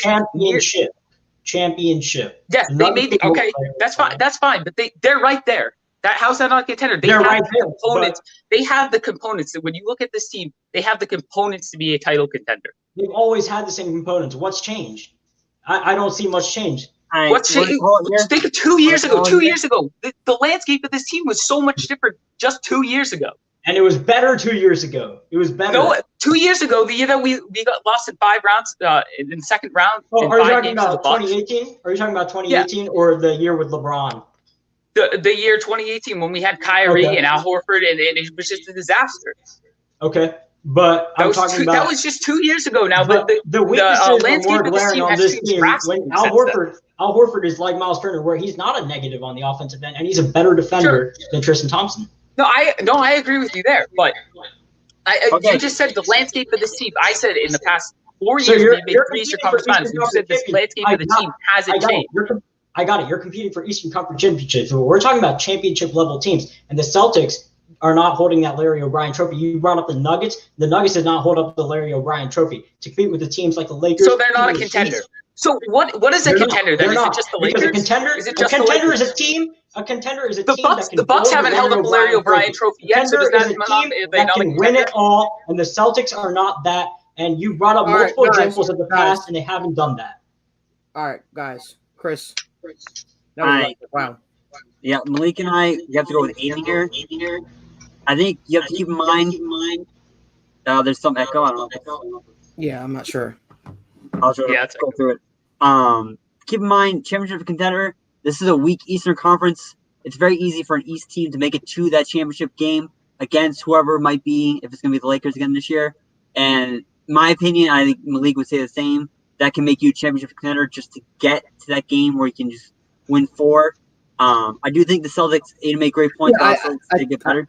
I think the big thing is we didn't say that who was going to, necessarily win the championship. We just said who can be a potential championship contender. And I think Pranav, while you made great points, Aiden, you both made great points. It was honestly back and forth. I was going back and forth while the debate was going on, to be completely honest with you, because you guys both brought up great points. I just think Aiden had more of a solid argument in defending his point. So Aiden, you're gonna advance. Congrats, Aiden. Great debate. I hope you beat Will. Thanks, Nav. All right, wow. Definitely, it's been an electric night so far. A lot of back and forth debates, guys. Let's use this time to make sure we tell you guys, make sure you guys go download the TWSN mobile app. Yes, we have a mobile app. Make sure you guys subscribe to our YouTube channel if you like what you see. We always have these debates. Now, it's not always at this, at this level each and every single night, but wow, it's definitely been electric tonight. With that being said, we're going to advance to the semifinal rounds. And I think we're going to go with I think we're going to start this one off with Jake versus Thomas Stapleton. So let's get them in here, Chris. Jake, welcome back. Thank you. I'm just tweeting it out right now. I gotcha. Thomas, welcome back. Thank you. Now, obviously, you guys know these are the rounds where the topics are off the cuff, right? We have basically 2 topics now, essentially, to be a tiebreaker, especially if we feel like we need more clarity. And I'm going to kick it off really simple, guys. I'm going to ask you guys a basketball question. And that question is, who is the biggest threat to the Los Angeles Lakers championship, repeating, I guess, and why? Thomas, I'm going to let you start this one off. The biggest threat to the champion Los Angeles Lakers has got to be the Denver Nuggets. Look, the Denver Nuggets, they just made it to the Western Conference Finals. So they're already there. They were already competing with the Los Angeles Lakers. And as crazy as this sounds, they are going to get better. We already know Nikola Jokic and Jamal Murray. They went absolutely ridiculous. Nikola Jokic was averaging a near 27-point triple-double on tremendous efficiency. As we all know, Jamal Murray was one of the most efficient scorers, not only of last year, but in NBA history, one of the most efficient scorers in NBA history last year. That for the playoffs. Isn't that crazy? That's absolutely crazy. And on top of that, they get better. They add Michael Porter Jr., who finally gets a real role in offense and is finally going to be able to figure out a flow. He's incredibly skilled as a shooter and scorer, and he didn't really get a ton of minutes last year in the regular season, but he's going to get a bigger role. On top of that, they've got good depth. They've got great surrounding pieces with Paul Millsap, Monte Morris, even Bol Bol. Maybe Bol Bol can become something, and maybe he'll go out there and produce for them. They have got a ton of talent. They've also got Will Barton, Gary Harris. They are deep. They've got star power at the top. Mike Malone is one of the best and most underrated coaches in the league. They literally went to the Western Conference Finals last year. They're still young. They're still getting better. They've got all the components to potentially take down the Los Angeles Lakers, and I believe they're the biggest threat. Okay. Jake, we're going to ask you the same question. We're setting the timer here. The floor is yours. Thomas, I'm actually very glad that you mentioned the Denver Nuggets. And Malik, I actually forgot that this topic was even a thing. I didn't even I totally forgot it was a thing. But I'm very glad that you mentioned the Nuggets because, yes, they did get to the Western Conference Finals, and they beat the Lakers once. They beat them once, but it took a historic collapse, something that we've really never seen before. A team like the Clippers, a historic collapse for them to get there. There is no reason to believe that the Clippers won't be right back in the mix in 2020 and 2021. Kawhi Leonard, a top 3 player in basketball. Paul George, say whatever you want about him, in the playoffs, playoff P, pandemic P, whatever the hell you want. He's still an elite basketball player. They're going to run it back. I personally think that they are the easiest threat. I think they're the second best team in basketball, better than the Bucks. I still don't believe in the Bucks and Giannis until they get a second superstar. The Clippers have 2 superstars. They were the second or first best defensive team in basketball last season. They upgraded from Montrezl Harrell. They got Serge Ibaka, great rim protector, also a good shooter, good scorer too. Was great for Toronto down the stretch. This is curse aside, the Clipper curse aside, this is the second best team in basketball. And yes, they play in the Western Conference, so it's going to be tough for them to actually be a threat to Lakers. Not like the Bucks and the Raptors and the Heat, who have a more clear path to the NBA Finals. But the Nuggets run, remember when the Jacksonville Jaguars made the AFC title game a few years ago, and no one really thought that they were going to come back. And if you did, you were simply a fool because, they won 6 games the next year.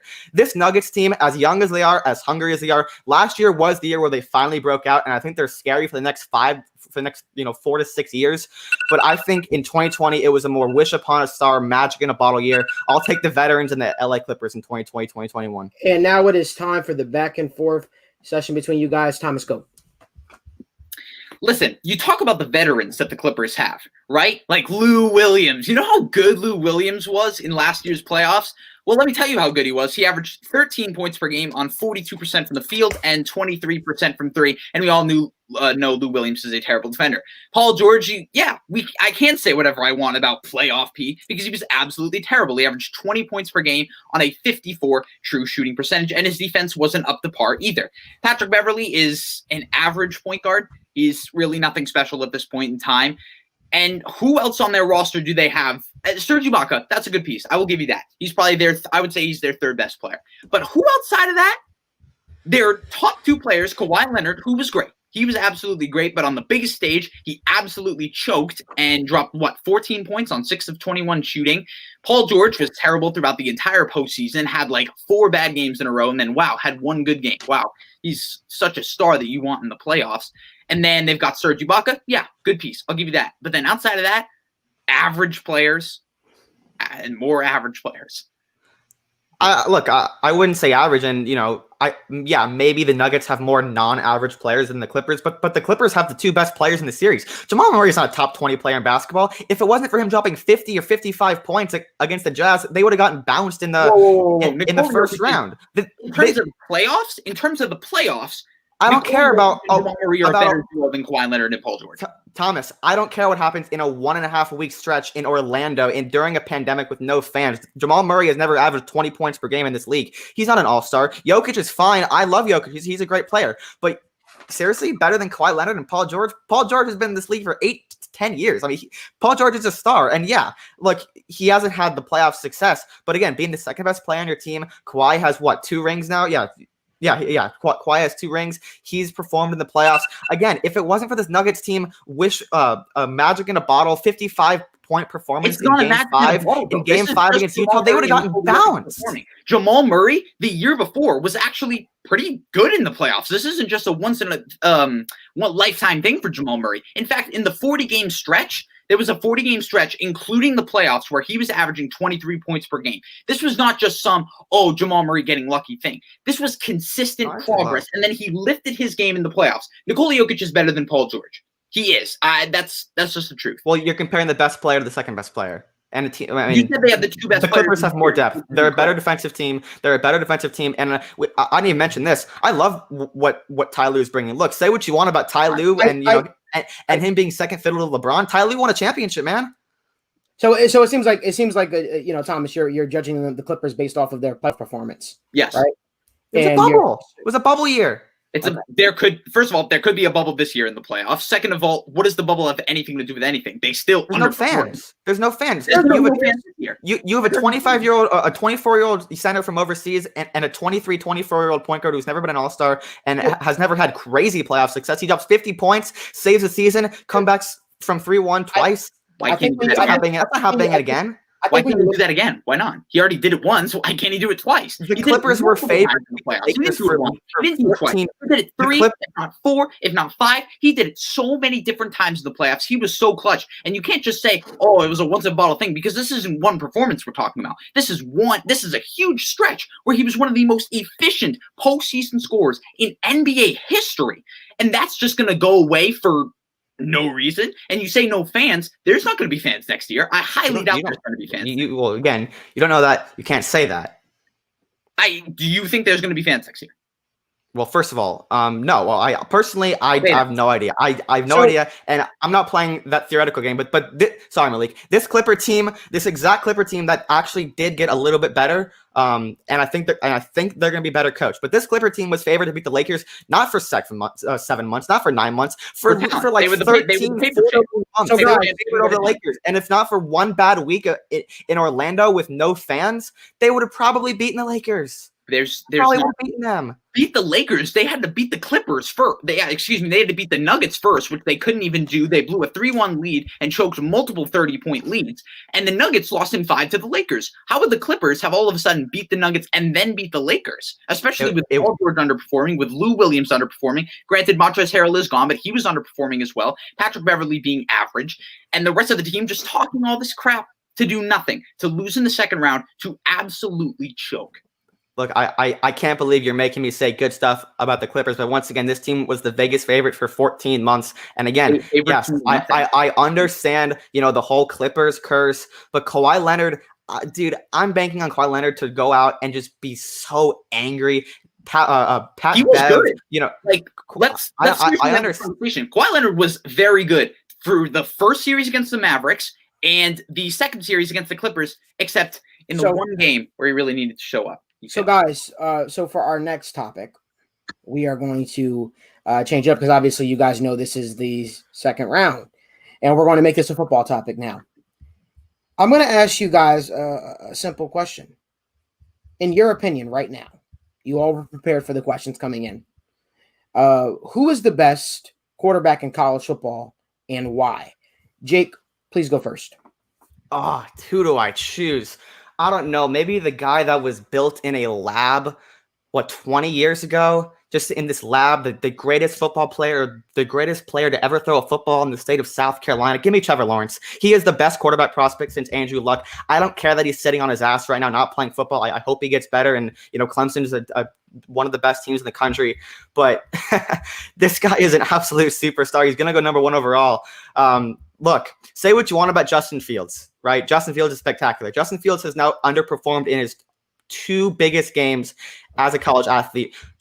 He threw 3 picks against Indiana. When has Trevor Lawrence ever done that? When has Trevor Lawrence ever disappointed? Look, I can't believe this is even a question. I can't believe people talk about this.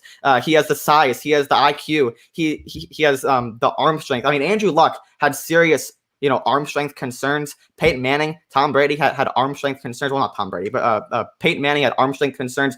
There is no minus on this kid. He is an absolute superstar. He has the breakout age. He has everything, and he's so good. He's going to win in New York. I guarantee you. I'm going to go with Justin Fields here.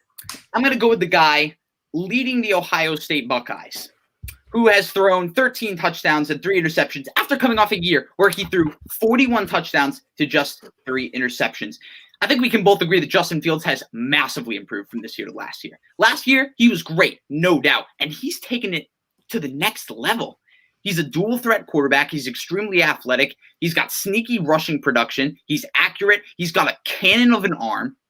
And look, say what you want about the Ohio State system, but Justin Fields is one of the most talented quarterbacks they've had in years. He has been putting up numbers. He's been extremely efficient. He has been extremely accurate, and he has been producing. And I think that he has to be in that conversation as the best quarterback in this class.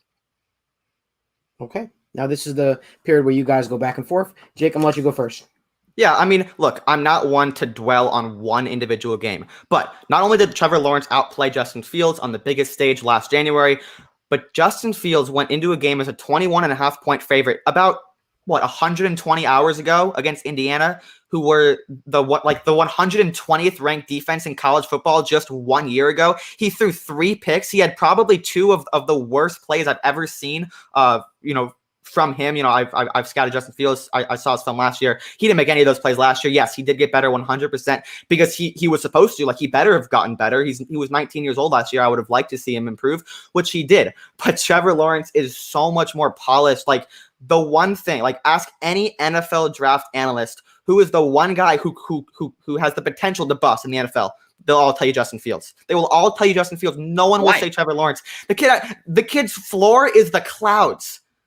I'm looking up at my ceiling right now. That's his floor. This kid has no bust potential. We talked last year about Joe Burrow having almost bust potential. Fields is extremely accurate. He has got a cannon of an arm. He's got great rushing production. Fields does everything on the field, and Trevor Lawrence, he is great. I am not trying to discredit Trevor Lawrence at all whatsoever. But Justin Fields, how is he going to bust? He has got everything it takes, with his powerful arm and his great rushing ability, and he's become much more accurate. And you made good points about last year, how he failed to show up in the postseason. But again, like you said, he was 19 years old. We have yet to see him perform at the highest level again this year, where he has been much better and much more improved. Final points? Are you talking about Trevor Lawrence? Wait, can you repeat that for me one more time? Just the last part of your argument. I was saying that Justin Fields, we have yet to see him on the highest stage this year, where he has drastically improved as an overall quarterback. No, I mean, look, his biggest look. I'm not saying Fields is going to be a bust. He's easily quarterback 2. Zach Wilson's coming up. I love Zach Wilson, but Fields is clearly quarterback 2. He's going to go into Jacksonville and he's going to be great. But Trevor Lawrence is he's so ahead of him. The reads, the IQ, the size, the arm strength. Fields is a cannon just like Trevor Lawrence. He doesn't. No, he doesn't. No, he does not. No, he does not. I've seen him throw absolute bombs. I've seen him throw 50-yard passes. Again, he threw 41 touchdowns last year. He threw 41 touchdowns. He has an Dwayne of an arm. He's got the rushing production. He's got everything that Lawrence has. Everything. Dwayne Haskins also threw 40 touchdowns for Ohio State. And again, I'm just saying I'm not comparing the two. They were 2 different systems. One was Urban Meyer. One was Ryan Day. But guys, we're at a little bit of a stalemate here, right? You both made some great points. You both had strong rounds. And to the people in the comment section, both guys, both analysts, everybody knew the topics coming in. Everybody had ample time to prepare for the topics coming in, and they knew, what the debate centered around. Chris, I think it's time for a little bit of a tiebreaker here. Yeah, I think it's time here for tiebreaker. And we're going to keep it in football. We're going to keep it in football. out of college football. We're gonna keep it in NFL. You both are killing it. And the next question I want to ask you guys is a nice one. Who is the offensive rookie of the year and why? Thomas? The only answer is Justin Herbert. Mm. Look at everything that Justin Herbert has done. First of all, there were so many people that had called him a bust. I will admit right now, I called Justin Herbert a bust. I was wrong. He is on track to set several, and I mean several, rookie records. Not only is he set to break them, he's set to absolutely smash them. In the nine games that he has played as a quarterback, he has been one of the best in the league. He's been one of the best in the league. He's top 10 in touchdowns at the moment. He's thrown for a ton of yards, and he's got good receivers. He's got good talent around him, but he's displayed an absolute cannon of an arm. He hasn't really made a ton of mistakes as a rookie. He's shown that he can basically come in, and he's a veteran. He's playing like a veteran. He's playing like one of the best quarterbacks in football. Like, you could seriously sit here and make the case Justin Herbert already is a top 10 quarterback in the NFL. He has great accuracy. He's got a cannon of an arm. He makes great reads. He's got everything. He's got the production, the eye test. He's got everything. He has done so much for this Chargers team. And I think he's the offensive rookie of the year unquestionably. Jake? Herbert's great, man. I almost had Justin Herbert rated above Joe Burrow. I'll tell you that. Herbert is spectacular. I didn't think he'd start this early. He's totally overachieving in terms of rookie expectations. Look, if what happened on Sunday didn't happen, it'd be Joe Burrow. Joe Burrow would be the rookie of the year over Justin Herbert because, Joe Burrow he was moving towards, the sexy records that voters love to see. But I'm not going to say Joe Burrow. He's not going to win it. Herbert probably will win it. But let me give you a name. Justin Jefferson. He is probably the best rookie wide receiver of the decade, maybe even of the last 20 years. PFF has him as a 90.6 grade through his rookie year. He has 848 yards. He's going to get 1,600 yards. He's already Kirk Cousins' favorite receiver. And Kirk Cousins does not like to go down the field, but Justin Jefferson, that's that slot apprentice, that he's such a stud. He goes down the field. Kirk Cousins loves to throw him deep balls down the field, and Kirk Cousins is really not a deep ball passer. Jerry Rice was not doing this. Randy Moss was not doing this. Calvin Johnson was not doing this. DeAndre Hopkins was not doing this. All these guys are not doing this. This guy's on pace to be one of the best receivers in the NFL within 3 years. You said Herbert's top 10 quarterback right now. He's not, because Phillip Rivers succeeded in this offense. And was Phillip Rivers really ever top 10 quarterback? No. Justin Jefferson is a top 10 receiver right now. He is PFF's number 2, I think, or even number 1. I'm pretty sure it's number 1 rated receiver right now on his routes, his separation. He's averaging 18 yards per reception. That's like Hopkins ain't doing that. That's just ridiculous. His numbers are off the charts. His production is off the charts. You're replacing someone like Stephon Diggs in an offense that has succeeded over the last 5 to 6 seasons, has been to an NFC title game. Replacing someone like Stephon Diggs, he's doing better than Stephon Diggs ever did. So yes, the quarterback primary position probably will go to Justin Herbert, but Justin Jefferson, if he doesn't get votes, man, something's wrong with his system. Okay, now this is the point where you guys go back and forth. Thomas, make your final argument. One of your big points was that Justin Jefferson was on track to just be an absolutely spectacular as a rookie and break a ton of rookie wide receiver records. And just in terms of his production as a rookie, you can compare it with all-time greats. And I 100% agree with you. But with that being said, we can also say the same thing about Justin Herbert, who is currently sitting at number 13 in completion percentage, who's got 22 touchdowns. And if I'm not correct, I believe the rookie touchdown record is 28. It's like, yeah, Baker Mayfield, I think, at 28. Yeah, Herbert's got, I believe 6 games left. 6 games left to throw at least 6 touchdowns, which is going to break that record. He could probably break the passing yards record as well. And he's doing this with good receivers. Yeah, he's got Keenan Allen. He's got good weapons, but he is uplifting those guys. He is uplifting great wide receivers already at such a young age. He is so polished. He's got a great arm. He's done everything for this Chargers team as the quarterback. Yeah, I mean, I don't completely disagree with you there, but watching the film on Herbert, he is not a top 10 quarterback. Like that's like that argument you made. He is not top 10. Burrow is not top 10. Like these guys, they're not top 10 yet. Yeah, the passer rating, the completion percentage, like what? No, he has a very sufficient passer rating. I think it's like 102 right now. That's very, very sufficient. But watching the film, I talked to Brian Callahan, the coach of the offensive coordinator of the Bengals at the Senior Bowl in January. He told me that Justin Herbert is the smartest quarterback that he has ever coached. That's great for Herbert. Herbert is still making rookie mistakes. He's still throwing balls over receivers' head. He's still taking sacks that he shouldn't be taking. And the Chargers offensive line. Absolutely right. Perfect. Justin Jefferson's dropped passes. Justin Jefferson's missed routes. It happens all the time. They're rookies. Mm-hmm. They make mistakes. It's what happened. It's part of growing as a player. Mistakes happen. And Justin Herbert he's made mistakes, but he has made very few mistakes compared to most rookie quarterbacks in the NFL. Well, there's only 3. He's played the most. Ever. Ever? No. I mean, no. Look, he throws a very sexy deep ball. I'll tell you that, and that's why I had him as quarterback too, above Tua. But he throws a very sexy deep ball, but it's still pretty inaccurate right now. 68% completion. Completion percentage is the most flawed stat in all of football. You both brought it tonight. I'm very proud of both of you guys. I think Chris has the winner. We're gonna discuss, and we're going with Jake. You brought in a lot of stats, especially on the last one. I think it was really we definitely needed a third tiebreaker. You did a really good job on both the topics. And I'll applaud both of you. You, Thomas, I know you're mostly a basketball guy. You did amazing on the NFL topics. Jake, I know you specialize in football. Did great on that first basketball topic. So really great all around. Great job, Jake. Good fight. You too, man. Totally. It was definitely a tough one. We'll see you guys. We'll see you guys.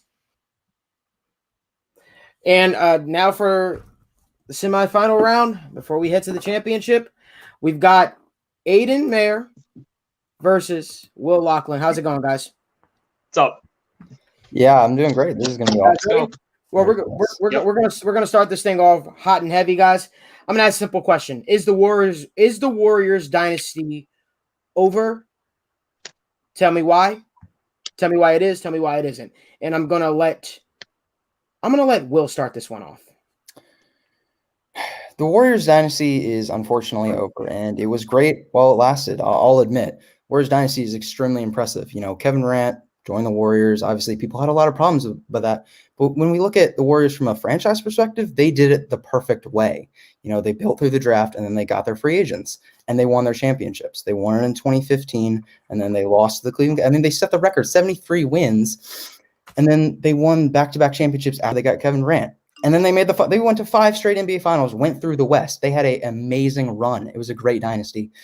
But I'm sorry, it's over. And the reason is just because this is, I believe, the Warriors, with this Klay Thompson news, the fact that he has an injured Achilles, I don't think the Warriors are – I think they'll be in the playoffs, but I don't consider them championship contenders anymore. That's how valuable Klay Thompson is to this team. And assuming that they don't win the championship this year, that's 3 years in a row where the Warriors will not be the champions of the NBA. And I'm sorry, 3 years in a row, I think that breaks the dynasty. It just does. Steph Curry going into his age 30-plus season, he's going to be getting older. Draymond Green's production, I mean, you saw Draymond Green was terrible last year, the Mr. Triple Single. I mean, he couldn't get 10 points a game. He was the only guy there. Draymond Green is just not a productive basketball player anymore. Even if Steph Curry is still elevating his game, I don't think it's going to be enough. Kelly Oubre is not Klay Thompson. I do not think the Warriors will be the champions this year. And so they lost the Raptors in 2019, albeit injuries. Look, injuries played a factor in this. Injuries is probably the number one reason why the Warriors dynasty is over. The Klay Thompson injury, Kevin Durant even, the fact that they lost to the Raptors was mainly due to that.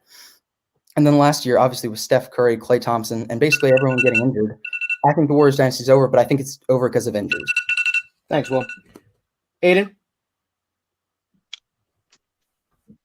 All right. So Will said the dynasty was over, and I'm going to have to disagree here. First of all, I'm going to start off with the organization because I think Tom alluded to it earlier, and I completely agree. Culture is one of the biggest things in today's NBA, and the Warriors have one of the best in the league. It starts from ownership all the way down to Steve Kerr to the players. Their culture is top notch. And right now I look at it, Klay Thompson, yes, these injuries are catastrophic. But but Thomas alluded to it earlier. I even have it in my notes right here. Dominique Wilkins' injury. He came back, and this was a player in Wilkins that was based off his athleticism. But when he came back, he was still successful because he developed the jump shot. When you look at a player like Klay Thompson, he's not athletic. He doesn't rely on his athleticism a lot, like most other star players. Same thing goes for Steph Curry. Klay Thompson, he's a great shooter, and he's a fundamentally sound player. Now, I know these injuries, again, they're catastrophic, but he's a player that can bounce back from those injuries because he is so skill-based, just like a guy like Dominique Wilkins was, because he got a jump shot, and that's how he was able to be successful. Klay's not a guy who relies on his athleticism. We also have to look at the dynasty. People say, well, yes, the Klay injury and the fact that the dynasty, this run with these core guys in Steph Curry and Klay Thompson are over, but we have to look at the young guys they have. James Wiseman, Andrew Wiggins, Eric Pascal, Kelly Oubre, even Jordan Poole and Nico Mannion. Again, I'm not big into that, but those are young guys that they have on the roster. But I look at it like Wiseman and Wiggins, those are two guys that in the Warrior system can become star players. And I know that Wiggins hasn't exactly panned out yet, but we look at it, it just shows how much culture changes things. No, I'll stop. Now, this is the 2 minute round, where you guys go back and forth. Well, we're going to let you start this one off to rebuttal what you disagree with what Aiden said. Yeah, I think you made definitely some fair points.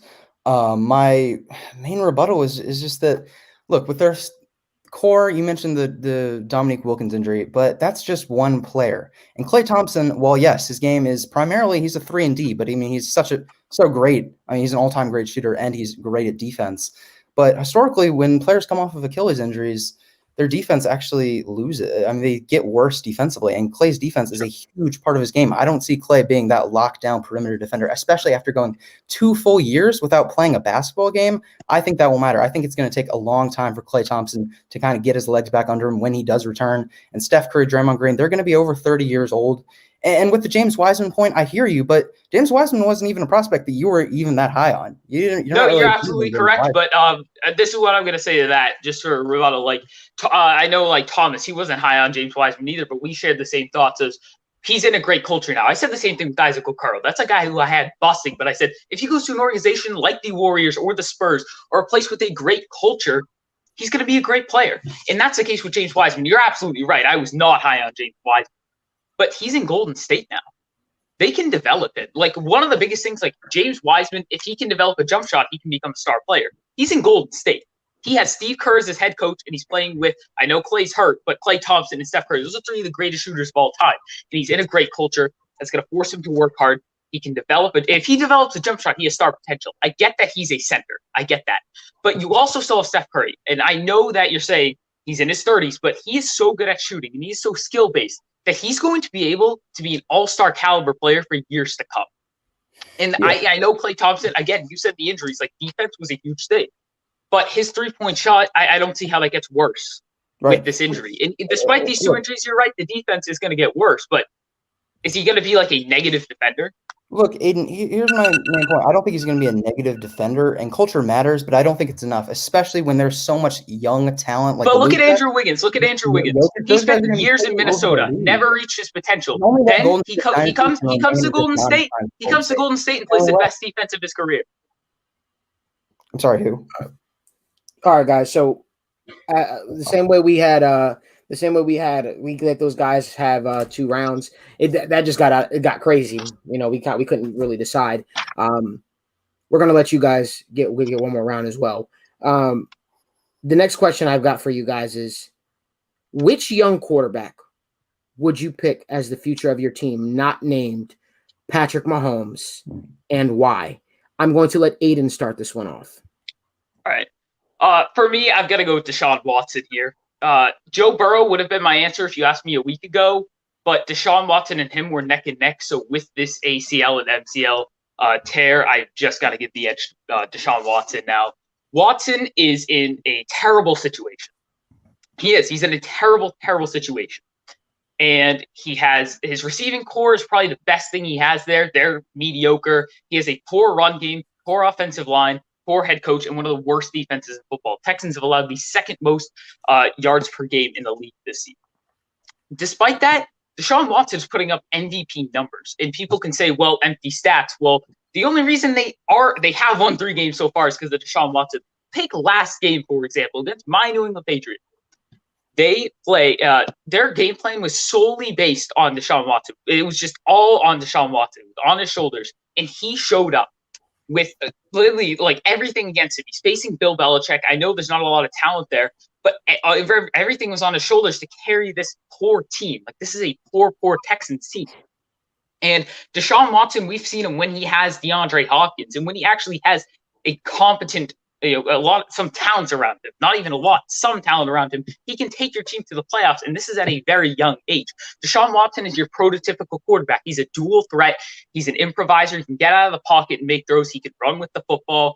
And that is what you think of with a quarterback today. Tom Brady, your Ben Roethlisberger, those guys who just kind of stay in the pocket, that's kind of at today's age. Yeah, hold up. Will, the floor is yours, my man. Yeah, so Deshaun Watson is absolutely a dual threat quarterback, but I have a dual threat quarterback that is young and that is younger than Deshaun Watson, who's also better, or I think will be better. I'd rather build with Kyler Murray. Kyler Murray has absolutely elite skill in both areas, both as a passer and a runner. I mean, the only runner that I would say as a quarterback is better is Lamar Jackson, but I will take Kyler Murray's running style over Lamar Jackson because why? Because Kyler Murray he's smart. He runs the right way. He knows that he is, 5'10", a 5'10", 5'11" quarterback. He's a small body. Those NFL defenders, I mean, that was his main question mark. How is he going to hold up when he gets hit? But he doesn't get hit because he's too fast, he's too quick, and he slides great. Why? Because he was a baseball player too. He has so much experience, and he's such a smart player when it comes to his running ability, and he also has elite arm talent. Did you see that throw against the Bills, that Hail Mary on the run, going to the sideline, cross arm? That was insane. And he got it like 50 yards to DeAndre Hopkins. That was amazing. And look, that was a great catch by DeAndre Hopkins, but you have to give equal credit to Kyler Murray. This dude is incredible right now, and he's only going to get better. And it just shocked me that people actually doubted that Kyler Murray, couldn't be an elite quarterback just because of his high IQ when it comes to running the football and the fact that he can make all the throws. And people said, oh, we can't see over his offensive line. Well, who cares? Like, he's been making elite throws from the pocket. He can make elite throws out of the pocket. He has the entire package, and I still think he has a lot of room to grow with Cliff Kingsbury. And I'll take him on my team just because of his has more room to grow and just the elite arm talent. He has the full package in my eyes. I will take Kyler Murray over Deshaun Watson. All right, guys. Well, this is where we obviously have our 2 minutes where you guys go back and forth. Now, well, I have a quick question for you as we get this thing started. One can make the argument, right, that, although that Deshaun Watson isn't necessarily always a run first quarterback, we've seen Deshaun Watson be able to, extend plays, and we've literally seen him carry this Houston Texans team on his back. What would your rebuttal be to that? Because if you look at the difference, if you look at the roster that Kyler Murray's working with guys like Christian Kirk, guys like Larry Fitzgerald, guys like Hopkins. One can make the argument that he has an all-star cast. He has an all-star cast, and you look at what Deshaun Watson was doing when he only had DeAndre Hopkins. He was still putting up numbers. He was still carrying the team to the playoff. What would be your rebuttal to that if someone's asking, okay, it seems like you're picking Kyler Murray based on the simple fact of his running ability. So can you elaborate on that more? Like why? I'm picking him because of his combination. He has such an elite combination of both. Yes, I love Deshaun Watson. Deshaun Watson can make so many plays, extending plays, going outside of the pocket. But Kyler Murray can do the exact same thing, and he can also make plays with his running ability, just based on the fact that he gets out of the pocket and he just sprint. I mean, he is so quick. He is he's probably the fastest quarterback in the NFL. I mean, his legs, he's just I just think of him as like a jitterbug. He's just running right past these defenders that everyone said, oh, these defenders are just going to hit him and he's going to be out of the game. And, injuries are going to be a problem for Kyler Murray, but it's not because of his ability to slide and evade. So it's elite. And, you address, yes, Deshaun Watson is further into his NFL career. So I think Deshaun Watson may be a little bit better right now, but the question really is, who would you take to build with for the future? And I'll take Kyler Murray because he's in his second year. And this Cardinals team, I think, is overachieving. I know their record is, they're in the playoffs. It's especially in the toughest division in the NFL for sure with the Rams and the Seahawks. So overall, I'll just take Kyler Murray because of his elite combination of both running and passing. So you would say Kyler Murray's the better processor at quarterback right now? I think Kyler Murray down the line will be a better quarterback than Deshaun Watson. Again, if I'm being honest, I'm splitting hairs between these two guys because they're both great. Right. All right. All right. Yeah. So you said that Kyler Murray has an elite combination, but does Deshaun Watson not? Like, Deshaun Watson has an elite combination, and you're taking Kyler Murray for his running ability. But what is more valuable for an NFL quarterback? Even still in 2020, the running ability, it's becoming more and more important, but it's passing. And Deshaun Watson is a better passer than Kyler Murray. Kyler Murray can take the award in running, although I don't think the distance between the two is that significant. But Deshaun Watson easily takes the cake as a passer. Kyler Murray is not a bad passer, but Deshaun Watson's a much better Kyler Murray's passer. a great passer. Kyler Murray has he is, but Deshaun Watson's better. Every throw. And so can Deshaun Watson. I'm just saying Deshaun Watson is not really as – look, I'll make this comparison. Deshaun Watson as a passer is – in Kyler Murray, they're basically on an even playing field. All right, so they're great as passers. Maybe you can give Deshaun Watson the edge now, but he is I'm definitely giving Deshaun Watson the edge. I think Deshaun Watson's a little bit more developed. So, like right now, sure, I could take I could say Deshaun Watson's better than Kyler Murray. But for the future, I'm going with Kyler Murray because of his running. His running ability is just far better than Deshaun Watson. Deshaun Watson, his rushing ability is more of just making plays outside of the pocket, escaping, and then making a throw on the run. He's great at that. But Kyler Murray can get one more make sure he first downs with his legs.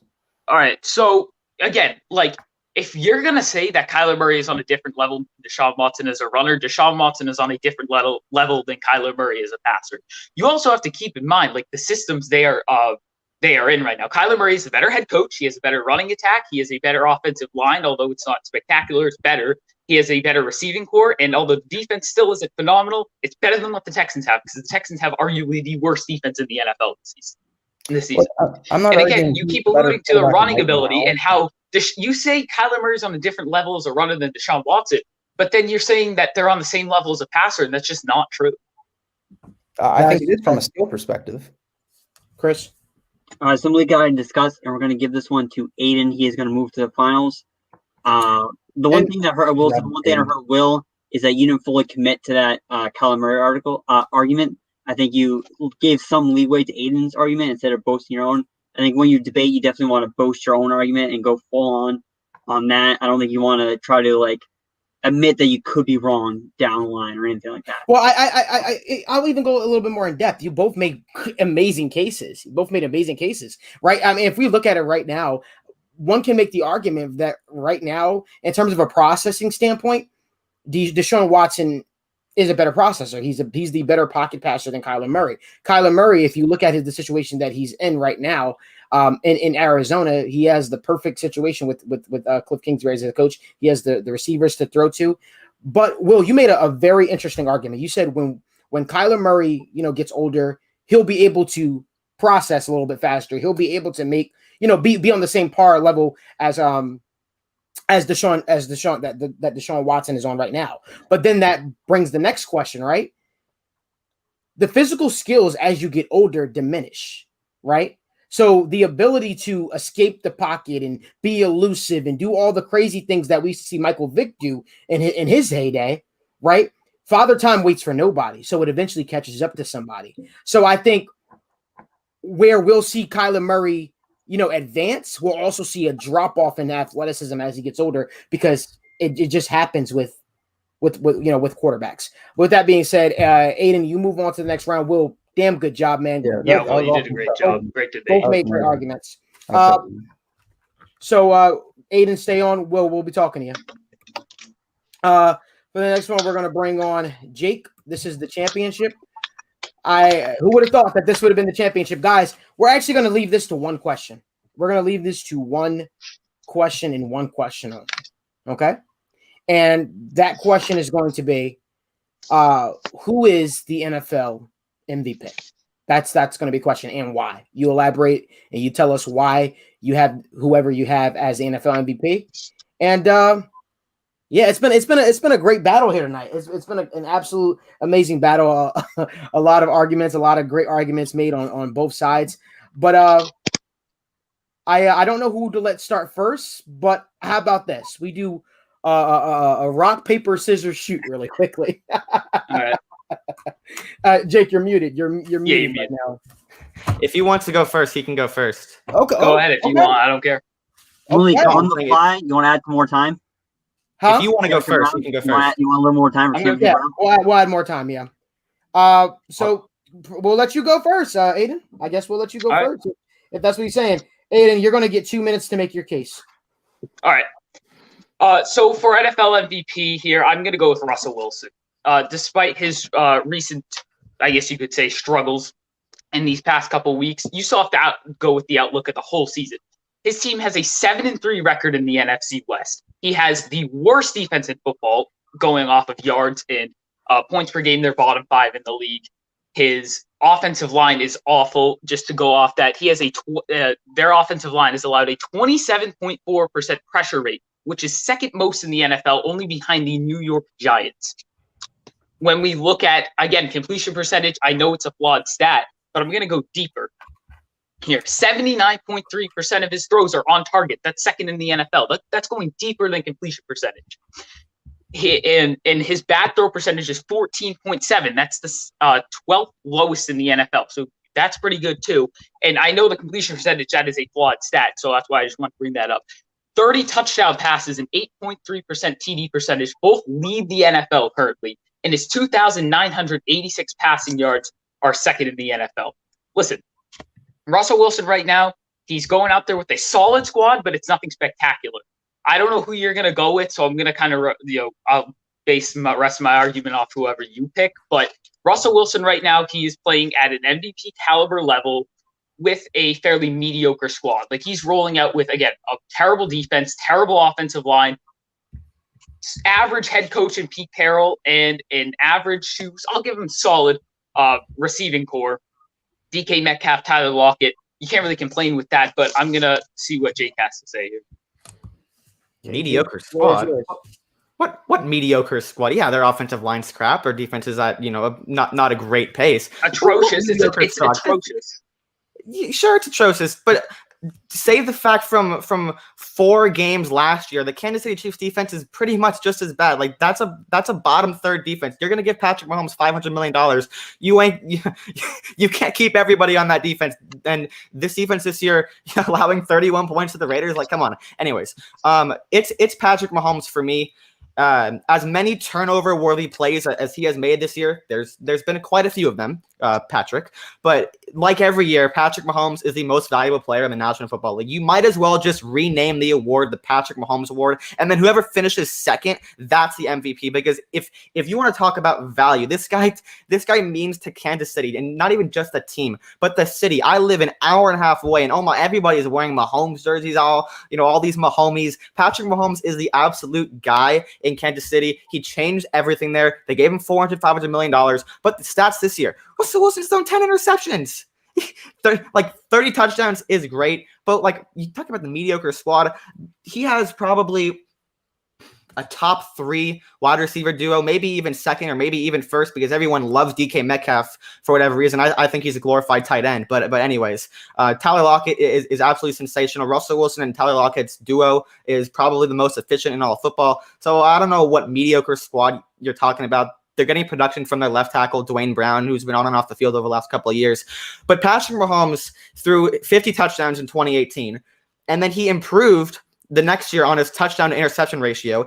And this year, he's on pace to have the best touchdown to interception ratio of his entire career, even better than the season in which he threw 50 touchdowns and lit up the entire world. He's won a Super Bowl, and I know that doesn't mean much, but right now, the most valuable player, the best player, is Patrick Mahomes from the Kansas City Chiefs. And it sealed it on Sunday. He makes the game look so easy. I've never seen it before. All right, guys, this is the chance where you guys get the opportunity to rebuttal back and forth. Aiden, let you kick this one off for your closing argument. All right, so first of all, Russell Wilson does have a mediocre team. You just brought up the receiving corps. That was it. You didn't bring up anything. Well, you did bring up how the defense and offensive line was terrible, and that is true. They have allowed the most yards in the NFL, and they have allowed the second highest pressure percentage in the NFL. And their running backs really haven't been getting phenomenal production this season either. Now, when we look at Patrick Mahomes is obviously incredible. But we're talking about interceptions. Russell Wilson has 10, Patrick Mahomes has 2. But the funny part about that is, and you brought it up, that he has had a lot of interception-worthy throws this season, which is absolutely true. 68.3% of Patrick Mahomes' throws have been on target. That's 10th worst in the NFL, only ahead of Drew Lock, Carson Wentz, Justin Herbert, the combination of Joe Flacco and Sam Darnold, Cam Newton, Baker Mayfield, Lamar Jackson, Gardner Minshew, and Jake Luton, and Joe Burrow. Those are the only guys he's been more accurate in terms of on target. And you said completion percentage was flawed. This is the best thing we've gotten, and that's why I wrote it down, because I completely agree with you in that sense. We also look at average separation. Out of guys that have a minimum of 28 targets this season, Patrick Mahomes, 5 of his receivers/tight ends have an average separation of 3.2 or higher. The next highest team is 3. So out of every team in the league, Kansas City has 5 guys that average 3.2 yards or more of separation per play. And the next highest team has 3. That would be the Los Angeles Rams. He has Sorry. You can go ahead if you want. No, I did. If you're not done yet, I'm sorry. I thought you were done. All right, and I'll just throw this in too, just to keep alluding to the passing yards. He has a 5.4 yards after catch, his receivers do. That's top 5 in the NFL, just to add to the separation. And I think it's a big reason as to why Patrick Mahomes leads the league in passing yards, considering he's only 16th highest in intended air yards. Jake, a final point. Well, you notice how I did not bring up passing yards, because there are a lot of flawed stats in football. Completion percentage is one of them. And yes, I do like the accurate passes metric that you brought up. But you can bring up all these metrics about their wide receivers and their running backs. Patrick Mahomes has been better than Russell Wilson. Like, Russell Wilson does need to be Superman at times for the Seahawks to win competitive games. We saw it against Arizona, and then we saw when he was absolutely horrible against the Rams, like similar to what Tom Brady was last night against the Rams on Monday Night Football. Yes, Russell Wilson does need to be Superman at times, but when he's not, these games, zero touchdowns, 2 picks, 3 picks, like, Patrick Mahomes has just been better than Russell Wilson. I'm a metrics guy. I love my metrics. But when we're diving down to receiver yards of separation, Patrick Mahomes is a better thrower of the football. He's a better playmaker, and he's better in clutch time. And we saw it. Like, was there any doubt on Sunday that Patrick Mahomes wasn't going to at least drive them down to a field goal? What did he do? He did probably the most effortless drive I've ever seen in my entire life, and then winning the game with 2 minutes and change left. Like, that's supposed to be difficult. When you have 2 minutes and change left in a primetime game down by 3, it's supposed to be difficult, because it wasn't for Mahomes. He's just been better than Wilson. I don't care about all the metrics about the receivers. Patrick Mahomes has thrown the ball better. He's made more plays. His team is better. All the metrics suggest Russell Wilson has been better this season. All of them. But you're going metrics in terms of receiver and offensive line. By the way, let's talk about the defense. And defense. I mean, I didn't bring up any metrics about the defense, but their defense has clearly been better than the Chiefs, who actually, I meant to throw this in about the Chiefs. Is their offense, their defense that good? No. But in terms of yards this season, they are middle of the pack. They're, I think, 15th or 16th. Yeah, 15th in the league. The Seahawks are last. The Seahawks defense is atrocious. It's clearly worse than the Chiefs defense. So let's look at this, though. I have been a roller coaster of emotions watching Seattle, and Russell Wilson is probably my favorite player in football outside of, any player on the Bengals, and I love myself some Russell Wilson. But the defense for Seattle, let's go to, week 1 was the blowout against Atlanta. Week 2 against New England. What did the defense do? A goal line stop against Cam Newton, who is a human freight train. Like, that was not supposed to happen. So, 1 clutch stop. But what did they do for the rest of the game? What happened? Literally, that was the one play they made. The most important drive of the game with Russell Wilson off the field. Yes, I know he drove down the field the drive before. It was a great drive. Mahomes did that on Sunday. But the biggest drive of the game, the Seahawks defense, they did their job, and they stopped Cam Newton, which is a very tough task to do. Let's go to the Miami game. They got a game-winning interception. All these games, there's more than I'm forgetting. There's like 4 or 5. But their defense. The only reason the defense is in that position is because Russell Wilson is putting up points on the board. Because if he wasn't doing that, the defense is getting a pick when they're down by 20 points, because they can't stop them until that final drive. And I'm just going to allude. You brought up week 2 with Russell Wilson. In that Chargers game, Patrick Mahomes, he didn't play that great. Was he as bad as Russell Wilson's worst game this season? No, I'll give you that. But he wasn't that great in that game. And although Justin Herbert had a solid game himself, their defense stepped up. I would say their defense is the reason they won that football game, because Patrick Mahomes didn't play like himself. That offense did not play like himself. So let's not act like Patrick Mahomes has been the reason they've won every single football game this season. Well, of course it's All not. right, Jake, final point, Jake. Yeah, so there are the games. The Vikings game, which Russell Wilson was not great in. He was not great in that Vikings game. What did the defense do? They stopped an offense that was dominant all game long. They stopped them on fourth down. They won the game. The Dallas game. Now, that was back when Dallas could score points with pre-broken ankle Dak Prescott. What did the Seahawks defense do? They stopped Dak Prescott when it mattered. This defense has been getting them stops. And but again, all these stops are coming when there's already 30 points on the board. Like they're getting up these one stops. Like Patrick Mahomes, again, his defense is not that great, but his defense is getting more than just one stop a game. And they haven't made it. They haven't made a stop at the end of the game. You want to know why? Because they're just running up the score. Because their offense, it's great, just like the Seahawks offense is great. But they actually have a defense that can get some stops and allow that cushion. Because in Seahawks game, they score and then the other team scores. They score, so of course it's going to come down to the wire. And of course this defense is going to have opportunities that the Chiefs defense hasn't had this season. So Patrick Mahomes goes to Buffalo. Goes into Buffalo, completes 80% of his passes, a clean sheet, no turnover-worthy throws. That game was never really in doubt. Russell Wilson loses to Buffalo, throws 2 picks, completes 67% of his passes, and then the next week throws 2 picks and loses to the Los Angeles Rams. There are way too many bad games. Patrick Mahomes he's the best player on the best team. It's not close. Russell Wilson, Superman. I love me some Russell Wilson. Yeah, best team. That's key. That's a key point though there. On the best team, I brought up the separation stats, the yards after the catch. It's great as Patrick Mahomes is. The MVP award in every sport goes to the best player on the best team. All right, guys. Wow, that was electric. That was electric. You both brought up great points. You both brought the fire. Props to every single person who participated, in tonight's debate tournament. This was honestly a success, and I've been very impressed with the outcome. I think Chris has the winner though. The winner of our debate tournament is, can we have a drum roll? A drum roll, yeah. Jake. We go Jake. The final point. Both of you have fantastic arguments. I think Jake was more prepared to argue whoever Aiden picked, but I think it's a plus to him. Aiden had great points, but I think Aiden was mostly focused on his guy, where Jake was able to back up why his pick was better.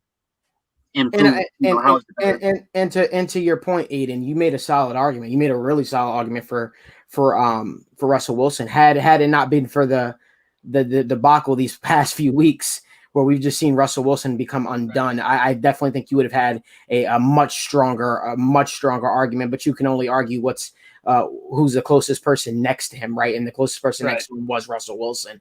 And right now, Patrick Mahomes is just playing out of his mind. He's playing out of this world. And like I said, you've got a bright future, kid. You did a great job tonight. Thank you. That was fun, man. That was a lot of fun. Yeah, Jake, you did. Absolutely. Yeah, you did great. I was just like, oh my gosh, it's gonna go down to the wire. Super proud of you guys. Guys, I don't know who you were gonna pick. I had a feeling it was gonna be Jake. I was like, hey, I have a shot. I want to thank everybody who tuned in to tonight's TWSN debate, the first ever one. This isn't going to be the last time we have this either.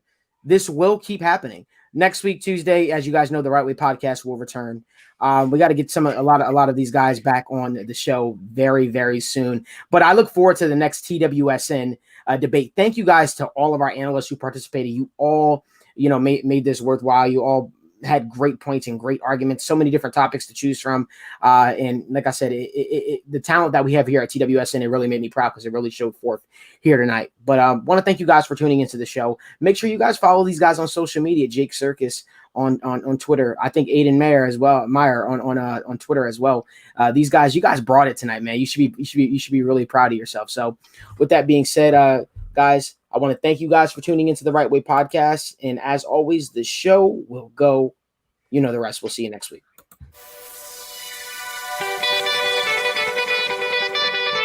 Lay. Sir. Yeah. Kane is in the building, nigga. Alright, already the show goes on all night. Till the morning we dream so long. Anybody ever wonder when they would see the sun? Just remember when it comes to the show, what goes on. Alright, already the show goes on all night.